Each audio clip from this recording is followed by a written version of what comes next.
Salut à tous, j'espère que vous allez bien, c'est Romain et on se retrouve aujourd'hui pour continuer notre grand bilan de la première partie de saison des Parisiens avec l'homme de la situation, Christophe Galtier. Il a donné une interview hier à Rotten sans flamme, 50 minutes durant lesquelles il parle de foot concret, rendez compte aux journalistes et aux supporters sur ses partis pris tactiques, comment il a abordé ses premiers mois au PSG, les personnalités, individualités au club, bien sûr l'environnement médiatique, bref, tout y est passé et on l'aurait écouté pendant une journée entière tellement c'était intéressant. On va revenir là-dessus dans cette vidéo et en profiter, bien sûr, pour faire le bilan de cette première place suprématie retrouvée en Ligue 1 et cette seconde place, ce tirage au sort contre le Bayern de Munich en Ligue des Champions. Installez-vous, c'est parti. Avant que la vidéo commence, petit placement de produit pour le site ZoFoot où vous trouverez des maillots d'excellente qualité, non officiels mais à un très bon prix avec souvent des réductions sur les lots que vous retrouverez en description avec mon code promo qui vous offre 10% sur votre commande. Il y a des maillots de toutes les équipes avec n'importe quel flocage ou badge disponible, vous pouvez l'assortir avec le short qui va avec ou un survêtement. Et en période de Coupe du Monde, c'est valable aussi pour les sélections nationales. Au niveau de la taille, je vous conseille de prendre un peu au-dessus de vos habitudes. Ça taille petit, mais il y en a pour tout le monde. Il y a aussi de la NBA et de la Formule 1. Si ça vous intéresse, tout est en description. Comptez 3 petites semaines pour la livraison qui est gratuite à partir de 79 € d'achat, ce qui équivaut à 3 maillots achetés. Évidemment, les coutures sont excellentes et les flocages résistants si on ne les lave pas à 60 degrés, évidemment. N'hésitez pas à aller y faire un tour et pourquoi pas vos achats. Merci à ZoFoot, c'est eux qui régalent. Bon, ne m'en voulez pas, j'ai décidé de commencer avec le petit point noir, si on peut appeler ça comme ça, de l'interview de Galtier. Dans sa globalité, son entièreté, elle est très intéressante, mais il y a une tendance qui s'observe depuis le début de la saison quand il est face aux médias, il en dit parfois trop. C'est très intéressant d'avoir quelqu'un qui parle français dans tous les sens du terme, au sens propre comme figuré, mais par moment, on l'a vu lors du mercato, il arrive, première conférence de presse sur Neymar. Il dit « j'ai une idée très précise de ce que je veux faire ». Donc à ce moment-là, il coupe un petit peu court les rumeurs de départ qui enflaient depuis la nomination de Luis Campos.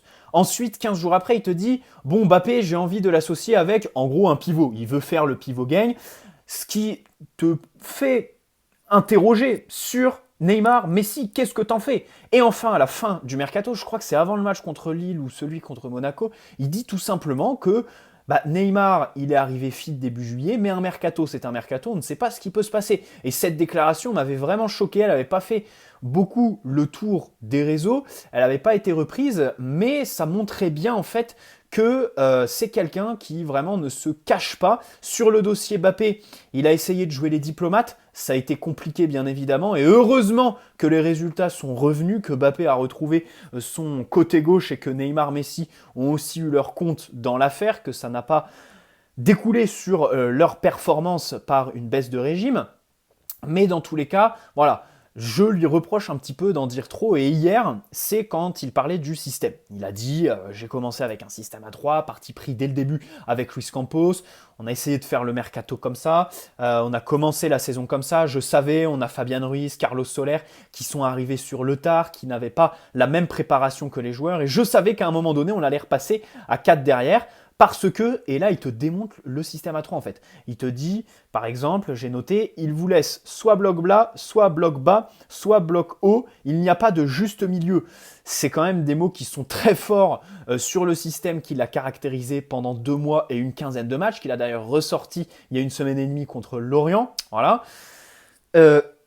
En fait, on est à 3 mois du Bayern, c'est difficile de dire ça, mais là, il s'est un petit peu grillé en fait, parce que on sait déjà qu'on va jouer à 4 défenseurs. C'est comme ça que je l'ai senti, que je le comprends, voilà. Et il a laissé vraiment un énorme indice sur son plan de jeu. La Ligue des Champions, le plus haut niveau, c'est pas tout déballer. Évidemment, c'est donner à manger aux médias, aux supporters aussi, pour que les supporters aient des réponses à leurs interrogations, parce qu'ils regardent les matchs comme tout le monde et comme toi le premier, mais c'est aussi faire un petit peu de politique, d'abord de la diplomatie vis-à-vis de ton effectif, de ton adversaire aussi parfois, et de la politique pure et simple bien évidemment, parce que tu peux pas contenter tout le monde dans ce monde-là et dans cet effectif où globalement sur chaque ligne tu as du top mondial et devant tu as le meilleur joueur de l'histoire, Neymar da Silva Santos Junior et Mbappé qui est, pour grossir le trait, au-dessus du club aujourd'hui. Et dans tout ça, 3 joueurs qui sont partis en étant coéquipiers qui là vont être adversaires pendant un petit mois pour la Coupe du Monde et qui, d'un point de vue personnel, se battent pour le Ballon d'Or sur le reste de la saison. Donc c'est absolument extraordinaire. Voilà, évite d'en dire trop sur ton système et en plus de ce qu'il a dit hier, je prends les paris. Cet hiver, je pense qu'on ne recrutera pas de défenseur central parce qu'il a dit, au final, on s'en est bien sorti. Il a vu que Sergio Ramos, physiquement, était apte, qu'en plus, c'est un relais pour lui dans le vestiaire. Bon, Kimpembe, dommage qu'il se soit blessé, mais dans tous les cas, c'est quand même voilà, un titulaire la saison dernière. Marquinhos, bon, c'est le capitaine. Danilo, c'est sûrement en fait le point d'équilibre de cette équipe. C'est en fait après sa déclaration d'hier, c'est lui qui laisse encore un petit peu de doute au Bayern et d'imprévisibilité pour toi. Devant, ton animation, on la connaît tous. Au milieu de terrain, on sait très bien que voilà, on va s'attendre à Marco Verratti, bref, tout le bordel. Tes latéraux pareil, mais Danilo, au niveau de son positionnement et tout ça, c'est quelqu'un voilà, qui va rajouter un petit peu d'imprévisibilité dans ton équipe. Donc, en plus de Mukiele, comme je l'ai dit il y a 2 jours, qui fait une saison assez correcte dans son rôle de remplaçant, j'ai pas l'impression qu'on va recruter un défenseur central cet hiver. Et je pense que si on continue à 4 derrière, le 4-3-1-2, si on le reprend en janvier, si c'est la volonté de Galtier, autant axer sur un milieu créatif ou alors quelqu'un qui devant va t'apporter du mouvement sur la largeur. Bref, sinon, ça fait 4 minutes que je suis resté là-dessus. Bien sûr que c'est aussi une des facettes négatives de sa plus grande force. C'est sa communication depuis son arrivée, bien évidemment. Il parle, il est très intéressant à écouter. Bien sûr, par moment, il en dit trop, c'est aussi le risque de parler, ou alors t'es un Pochettino et tu racontes rien aux médias et aux supporters, et au final, ça te retombe dessus. Mais dans tous les cas, ça, bien sûr, c'est très agréable. Comme je l'ai dit plus tôt, il est français, il parle français, donc c'est mieux que Pochettino qui nous baragouinait en anglais ou en espagnol selon son bon vouloir. Il répond vraiment, franchement, avec sincérité aux questions des journalistes, ce qui fait que nous, en tant que supporters, ça rend l'environnement beaucoup plus stimulant. Clairement, cette saison, rien que par les conférences de... Enfin, à chaque fois qu'il y a une conférence de Galtier, je mange devant, tu vois. Je prends mon café devant lorsque c'est le midi, puisqu'à chaque fois c'est à 13h. Voilà. Il parle à chaque fois 48 heures avant les matchs. La hype n'est pas forcément là, c'est plus la veille de match, tu vois, que tu penses vraiment à l'échéance. Lui, il se présente le vendredi pour un match le dimanche. Bah non, le vendredi, j'ouvre quand même ma tablette, je l'écoute, voilà, parce que c'est toujours très plaisant. Et donc, ça met un petit peu de baume au cœur dans cet environnement parisien, plombé Enfin, le pire, c'est que la saison dernière, c'était plombé par Pochettino, et cette saison, c'est plombé par toutes les polémiques ahurissantes sur Nasser, sur la Coupe du Monde, sur Kylian Mbappé, même si bien sûr, voilà, ces polémiques, elles sont peut-être justes. Il y a des combats qui sont évidemment nobles et que, on va pas se mentir, il faut soutenir, tout simplement. La réalité, c'est que quand tu es supporter parisien, bon, c'est un peu compliqué d'avoir l'espace médiatique, parler que de ça. Et d'ailleurs, Christophe Galtier ne sera que d'accord avec moi. En témoigne le coup de gueule qu'il a fait il y a 15 jours, 3 semaines, quand il a dit aux journalistes, écoutez, à un moment donné, parlez-moi de foot. Bref, sur le terrain, très bon début, je pense, parce que, il connaissait le championnat. C'est une énorme différence avec Pochettino qu'il faut prendre en compte. Par rapport à nos adversaires, par exemple, il fait un ajustement contre l'Orient, on repasse à 3 derrière. Parce qu'il connaît l'adversaire, il connaît ses qualités, alors que Pochettino, il est arrivé les mains dans les poches, on va grossir le trait. Déjà que on peut avoir des doutes sur sa connaissance de l'effectif parisien. En l'occurrence, on est certain sur le fait que la Ligue 1, il en avait rien à carrer et il les prenait carrément de haut, tout simplement. Comme tous les entraîneurs, de toute façon, qui entraînent à un moment donné en Angleterre. Peter Bosz à Lyon, qui au final saute, à ses débuts, il y avait cette espèce d'arrogance, on va dire. Le mec arrive, et je me souviens Riolo qui disait dans l'after, ouais, on a l'impression qu'il veut apprendre la tactique à tout le monde en France, parce que nous, bon, visiblement, on ne serait pas développé, on serait à la Farmer League.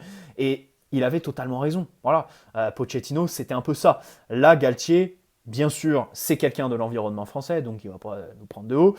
Et puis surtout, il connaît. Donc ça fait qu'on a retrouvé notre suprématie en Ligue 1, qu'on prépare bien mieux nos matchs. Alors en Ligue des Champions, bien évidemment, il y a des choses à redire. D'abord, la seconde place, bien sûr, dans cette poule-là, c'est un échec. Même si aujourd'hui, le Benfica est une équipe extrêmement sous-cotée qui fait partie des meilleurs d'Europe et qui va probablement aller en quart de finale, c'est difficile de se dire qu'on a lâché sur le match retour contre eux, où globalement, Verratti leur donne ce penalty. ils n'arrivent pas à se créer d'occasion nette, ils produisent pas grand-chose. Mbappé, pareil, bon, a son penalty, on n'a pas 36 000 occasions non plus, mais la possession, mais le bloc beaucoup plus haut, des séquences de jeu qui durent, bon, 8-10 minutes, mais durant lesquelles tu dois absolument planter en fait. Et doubler la mise surtout quand tu mènes 1-0. Bref, malgré ça, on marque quand même des buts qui sont magnifiques. Voilà, si vous reprenez un petit peu tout ce qu'on a mis, que ce soit à l'aller contre la Juventus, le 7-2 contre Haïfa, le but qu'on met là-bas à Lisbonne, c'est sensationnel. Le but de Mbappé au retour contre la Juve, aujourd'hui, il est quasi anecdotique parce que la fin de match, elle est triste, mais c'est probablement un des meilleurs de sa carrière, tout simplement. Il est extraordinaire, ce but.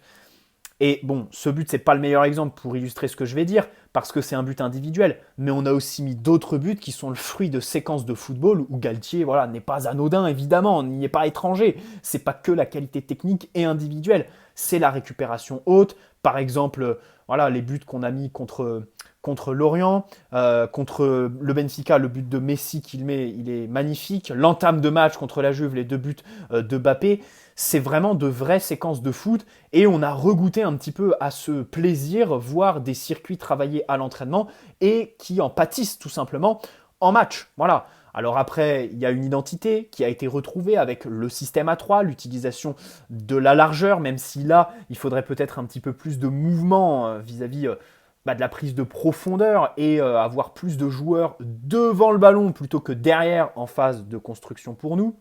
Le système A4 t'a permis évidemment de mettre en avant les qualités offensives d'un Carlos Soler par exemple, d'un Fabian Ruiz qui même s'il est en manque de réussite se crée beaucoup d'occasions. Soler marque quand même des buts, des passes décisives. L'animation offensive a aussi connu un espèce de renouveau à un moment où Neymar était un petit peu en baisse de régime, Mbappé très énervé, Messi était globalement le seul qui marchait sur l'eau. Au moment où on change de système, c'est-à-dire match aller contre Benfica, boum, Messi est le dépositaire de notre jeu. Le coup franc qu'il met contre Nice après la trêve internationale. Le match qu'il fait contre Lyon avant, à la mi-septembre. Voilà, des matchs extraordinaires. Et c'est celui des 3 devant qui a le plus payé, on va dire, ce système à 4 derrière, puisqu'il retrouve une position un petit peu plus haute, plus isolée. Sur le Classico, ça s'est très ressenti, même si après, il a bien évidemment décroché. Et Galtier a expliqué hier qu'il a mis en place un système. Quand Messi décroche ou se déplace entre les lignes sur la largeur, le milieu de terrain qui est derrière lui, donc Fabian Ruiz ou alors Carlos Soler, doit prendre l'espace qu'il libère dans sa zone de prédilection ici. Voilà, donc ça c'est très intéressant, c'est des ajustements qui font quand même quelques différences. Donc on espère, les relances aussi ont été plutôt bien travaillées. Voilà, tu prends par exemple le match aller contre le Maccabi et le match, quelques matchs en Ligue 1 comme le Classico où c'était vraiment très soigné. Voilà, le retour contre le Maccabi aussi. Vraiment, on a mieux travaillé peut-être aussi par la présence de Fabian Ruiz qui est très bon dans ce domaine-là. Mais voilà, il y a quand même une équipe qui tourne très bien avec de vrais principes, même si bien sûr défensivement, bon, il faut travailler la gestion des centres, la gestion de la profondeur, mais à un moment donné, en fait, tu peux pas changer la face de cette équipe, c'est impossible. Tant qu'il y a les 3 mecs devant, en fait, tu joues avec la MNM. À part demander à Mbappé et Messi d'avaler 10 km par match, ce qui nuirait à leur performance individuelle, donc à la performance collective, c'est un cercle vicieux en gros. Tu peux pas avoir une gestion des centres, des contre-attaques adverses parfaite. C'est pas possible avec des mecs qui se replient pas, qui ne viennent pas boucher, on va dire, verrouiller les couloirs. À un moment donné, oui, l'adversaire a des moments de supériorité numérique, des moments où ils peuvent centrer et dans la surface. Moi, je pense qu'il faut axer par contre le travail sur la défense dans la surface et sur les coups de pied arrêtés. Ça par contre, c'est pas la MNM. Les transitions, je veux bien, mais par contre, la défense dans la surface, il y a des mecs qui sont trop honteux. Mais vraiment, sur les centres, Kimpembe, des fois, c'est chiant. Mukiele aussi, voilà, sur le but que 3 met au retour des vestiaires. Bref, maintenant, passons un petit peu aux axes de progression pour Christophe Galtier. Peut-être ne fait-il pas assez tourner. Voilà, ce qui au final a conduit à à des blessures, à des matchs en dedans. On peut penser à Nuno qui se blesse contre le Benfica, Messi qui enchaîne trop pour au final se retrouver au Juventus Stadium au retour perdu tout simplement parce qu'il était en 1 contre 1, ça venait le bousculer dès qu'il avait la balle. Donc il était un peu impossible pour lui de faire les étincelles qu'il a fait contre le Benfica. Et d'ailleurs, après, contre l'Orient, boum, il se pète. Il loupe le match contre l'Orient. Alors bien sûr, il s'économise peut-être pour la Coupe du Monde, voilà. Mais dans tous les cas, il sort complètement émoussé du match contre la Juve. Et ça, c'est un vrai enjeu pour le retour en janvier. Parce qu'on sait que Messi sera titulaire contre le Bayern. C'est pas ça la question. La question, c'est il faut qu'il réponde aux défis physiques dans les plus grandes échéances. Et on en parlera demain.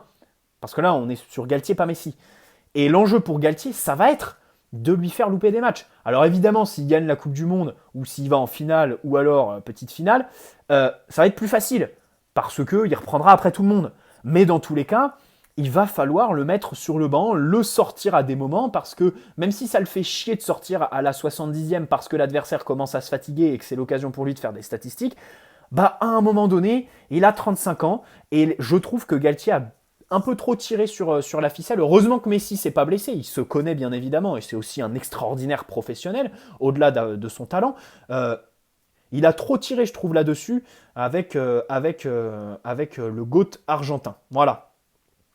Ensuite, comme je l'ai dit, on retrouve quelques problèmes de l'année dernière. Le système A4 a fait rejaillir la gestion des centres, qui était cataclysmique bien évidemment la saison dernière. Là, c'était moindre, mais on prend quand même 3 buts contre 3, 2 contre le Maccabi. Bon, Lorient t'en met, la Juve pareil, c'est un peu compliqué. Voilà. Même si bien sûr, en fait, il a fait mieux que Pochettino avec quasi les mêmes joueurs. Il y a Vitinha qui est rentré dans le 11, Ruiz dans un second temps, Ramos, qu'on compte comme une recrue. Globalement, en fait, ce qu'il a le mieux réussi, c'est remettre en forme, sur pied, si on peut dire, certains joueurs. On peut penser à Neymar et Messi, on peut penser à Achraf Hakimi quand même, qui a retrouvé un petit peu de confiance, un petit peu de couleur, même si c'est pas encore ça, c'est pas encore à la hauteur de l'investissement. On le rappelle qu'il a coûté 70 millions, donc que l'exigence est immense avec lui. Voilà. Nuno commence à faire des statistiques, ça à prendre en compte. Hein. Nuno a progressé par rapport à la saison dernière. Galtier n'y est pas étranger, bien évidemment. Et puis Danilo qui a passé un cap absolu en ce début de saison. Voilà. Bien sûr, il a été aidé par la Coupe du Monde. On va voir comment il va gérer les joueurs à leur retour. Voilà, puisque je rappelle que 2 mois après la finale de la Coupe du Monde, il faudra jouer un 8e de finale de la Ligue des Champions. Un 8e de finale de la Ligue des Champions. Je répète, un 8e.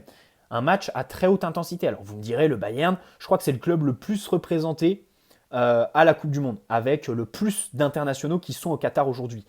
Maintenant, on sait que le PSG est aussi un des clubs les plus susceptibles d'avoir des joueurs qui vont le plus loin dans la compétition et qui sont globalement aussi un peu plus vieux, un peu plus sujets à rentrer émoussés. Voilà. Ça emmène sur une question, qui doit être champion du monde des 3 de devant. Alors peut-être ce sera pas, peut-être que le champion du monde va être le Portugal. Je trouve que c'est une équipe qui est sous-cotée, même si bien sûr, bon, ils ont un entraîneur qui risque de tout niquer, mais parmi les favoris, il y a l'Argentine de Messi, le Brésil de Neymar et la France de Mbappé. Si on se met à la place du club, d'un point de vue, mais vraiment en fait, un truc objectif, quoi, pas subjectif. Ce que je vais dire, c'est pas que je ne veux pas que cette équipe ne gagne pas la Coupe du Monde, mais pour l'équilibre de l'effectif, il y a forcément une préférence. Tu vois ce que je veux dire? Alors c'est peut-être une question tordue, mais en fait, j'y ai réfléchi dernièrement et je me suis dit, en fait, il faut que ce soit Messi qui la prenne. Mbappé en a déjà une. Messi, ça viendrait clôturer sa carrière. Bon, c'est quelqu'un qui fait l'unanimité dans le vestiaire, pas de problème. Ça créerait pas de problème. Par rapport à Neymar, par exemple, qui, s'il la prend, bon, Messi, il s'en fout des histoires, des penalty gates, des trucs avec Mbappé. Il n'est pas en confrontation avec Mbappé. Voilà. Messi, c'est quelqu'un qui est là, mais qui n'est pas là en même temps, parce que bon, il a une personnalité qui fait qu'il est un petit peu effacé, un petit peu timide. Il va pas faire de problème. Donc, pour ça, il faut que ce soit lui. Mbappé en a déjà une et aura l'occasion d'en reprendre une autre un petit peu plus tard, peut-être quand la conjoncture sera plus favorable à l'équipe de France. Et puis surtout, si Neymar la prend, honnêtement, je pense que le Brésil est favori pour cette Coupe du Monde. Bien sûr, le favori va pas la gagner. Moi, comme j'ai dit, je vois le Portugal et peut-être aussi l'Uruguay. voilà, de Cavani, Darwin Nunez, Valverde, Luis Suarez. Sur chaque ligne, globalement, il y a un joueur top européen. C'est un petit peu mes deux outsiders. Voilà. Mais maintenant, la réalité, c'est que l'équipe la mieux armée, qui a le moins de défauts, c'est le Brésil. C'est le Brésil. Peut-être sur les latéraux, tu peux émettre quelques doutes. Mais globalement, ils doivent aller la chercher. Neymar a une pression dantesque. Et s'il la prend, ça ne va faire qu'augmenter les problèmes avec Mbappé, en fait. Parce qu'il va se ramener et il va dire: les cocos, j'ai rongé mon frein sur la première partie de saison. Là maintenant, ça y est, j'ai retrouvé de ma superbe et j'ai carrément changé de dimension. Parce que je sais pas si on se rend compte, s'il ramène une Coupe du Monde au Brésil, Neymar, et surtout s'il est artisan de la victoire, ce serait complètement délirant. En plus de le voir faire la fête pendant une semaine, il va arriver et il va dire à Mbappé: on se calme, maintenant c'est plus toi le patron. Et là, ça risque d'être assez diplomatique, assez difficile à gérer de manière diplomatique pour Christophe Galtier. Notons aussi que physiquement, il a, lui et son staff, plutôt bien géré les organismes, même s'il y en a qui ont eu vraiment des creux. Hein. On parlait de Vitinha dernièrement, Neymar aussi et Messi qui parfois finissent les matchs complètement cramés, et quand ils sortent, c'est pas anodin, c'est vraiment qu'ils sont au bout du bout et que ils peuvent pas en vouloir à Galtier parce qu'eux-mêmes savent très bien qu'ils avaient plus dû. Globalement, on démarre les matchs à chaque fois avec pas mal d'intensité. Moi, j'ai été choqué contre Lorient. Enfin, Lorient, c'était le dernier match d'un enchaînement de 15 jours avec 2 journées de Ligue des Champions dedans. Voilà. Et les joueurs ont imprimé un gros pressing avec une équipe vraiment type, tout simplement. Danilo qui revenait dans le 11 aussi, mais Neymar a fait un gros match là-bas. Mbappé, pareil, les courses à haute intensité. Et ça, voilà, je trouve que Hakimi, bien sûr, Nuno, même si lui, Nuno, il a eu sa blessure, mais physiquement, globalement, on arrive au match assez frais. Je trouve qu'il a plutôt bien réussi à enchaîner les matchs physiquement pour ses joueurs, surtout qu'il n'a pas trop fait tourner, et ça, c'est ce qu'on peut un petit peu lui reprocher, même si, bien sûr, il est en quête de légitimité. Je pense aussi qu'il faudra plus de pragmatisme dans la lecture des matchs, faire du coaching, ne pas hésiter, bien évidemment, en Ligue des Champions. Voilà, Allegri lui a montré par exemple à l'aller au Parc des Princes que les ajustements à la mi-temps, ça peut changer la physionomie d'un match. Pas le tableau d'affichage, puisqu'ils ne sont pas allés chercher la victoire au final, mais ils marquent un but très rapidement, les Turinois, et dominent la seconde mi-temps. Même si bien sûr c'était un match début septembre, les Parisiens ont fait une grosse mi-temps, et ce genre de match en général, si tu as une grosse débauche d'énergie en première mi-temps, la seconde est très hachée. C'est ce qui s'est passé, mais voilà, Allegri a montré à Galtier ce qu'était le pragmatisme en Ligue des Champions. Il faut que Galtier s'en inspire. Bref, j'espère que cette vidéo vous aura plu. N'hésitez pas à poser un like. Et puis bon, pour revenir sur le pragmatisme en plein match, c'est vrai que c'est difficile vu la gueule du banc. Remplacer Neymar par Carlos Soler ou Messi par Pablo Sarabia, ça donne pas très envie quand en face, c'est le Bayern, bien évidemment. Et que t'arrives à la 60, 70e minute, donc un adversaire fatigué qui commence à se découvrir, laisser des espaces, être moins proche du porteur, et du coup Neymar Messi plus à même de faire des différences individuelles. C'est un casse-tête sans nom. Dans tous les cas, le parti pris de construire son équipe autour des 3 stars devant, c'est vraiment quelque chose qu'il a plutôt très bien géré. Je suis à fond derrière Christophe Galtier. Voilà, j'ai hâte de suivre ses aventures cet hiver avec sa fameuse doudoune. D'ici là, il y a la Coupe du Monde, 2 matchs de préparation amicaux. Voilà. Contre le Paris FC, et l'autre, je crois que c'est contre Quevilly, mais je ne veux pas dire de conneries, j'en suis pas du tout sûr de ce que je dis là. Mais voilà, on a hâte de retrouver son PSG qui est globalement beaucoup plus stimulant au quotidien. Hein, pour moi, c'est un plaisir à chaque fois de faire des débriefs et de parler. Là, les bilans, je prends un plaisir monstre à me remater les matchs, à regarder un petit peu les performances de chacun des joueurs, l'évolution bien évidemment, parce que c'est pas linéaire. Voilà, il y a des formes qui s'installent. On retrouve vraiment une vie de supporter stimulante qu'on avait perdue avec Pochettino. Bonne soirée à tous, n'hésitez pas à poser un like si cette vidéo vous a plu, vous abonner si ce n'est pas déjà fait. Et on se retrouve dès demain pour parler de Neymar et Lionel Messi. Ciao les amis.